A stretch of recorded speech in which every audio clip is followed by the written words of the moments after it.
تعالى وبركاته. مرحبا بكم معايا في قناة كوزينة العيلة اللي تقدم لكم الوصفات اللذيذة والاقتصادية. وصفتنا لنهار اليوم كما راكم تشوفوا طاجين الكفتة. تبعوا معايا طريقة التحضير. في كوكوط نحط طرف تاع اللحم غنمي، ونزيد عليهم حبة بصل تكون متوسطة مقطعة مكعبات.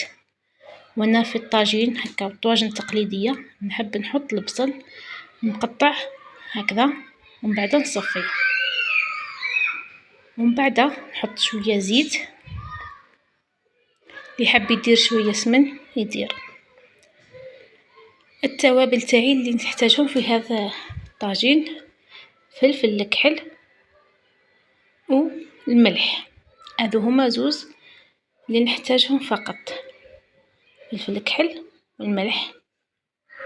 ونضيف عليهم جوج سنات تاع الثوم كنت ربيتهم.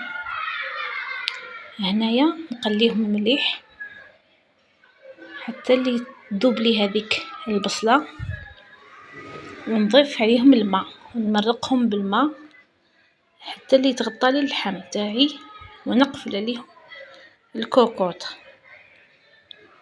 هكذا.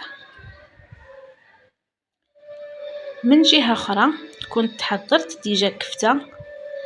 اللحم المكفت تاعي درت له بصله مرحيه، سنينات تاع ثوم، دبشه وملح وفلفل كحل، وشكلتهم على شكل اصابع كما راكم تشوفوا فيها هكا.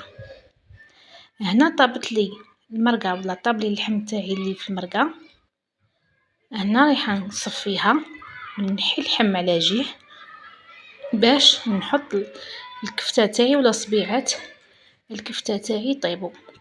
قبل ما نحطهم كنت رشيت عليهم شويه دقيق تاع الفريك ولا الدقاق تاع الفريك.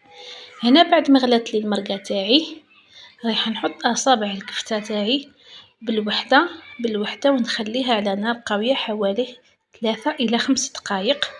بعدها نقص عليها النار ونخليها تطيب في غرضها. بعد ما فات الوقت نشوفوا معايا الكفته تاعي طابت. نزيد نطغليها شويه باش تختار لي المرقه.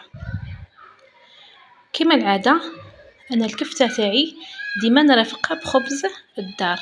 كنت درت خبزه تاع خبز الدار هاي حمراء وشابه الله الله.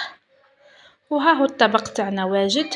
كنت حطيته في الصحن، حطيت الكفته اللحم وزينته بالقارص والدبشه. جاتنا مرقه خاثره ولابيه ولذيذه باذن الله. نتمنى منكم تجربوها وتدعموني بلايك وتبارطاجيو الفيديو. وشهيتكم في الجنه. سلام.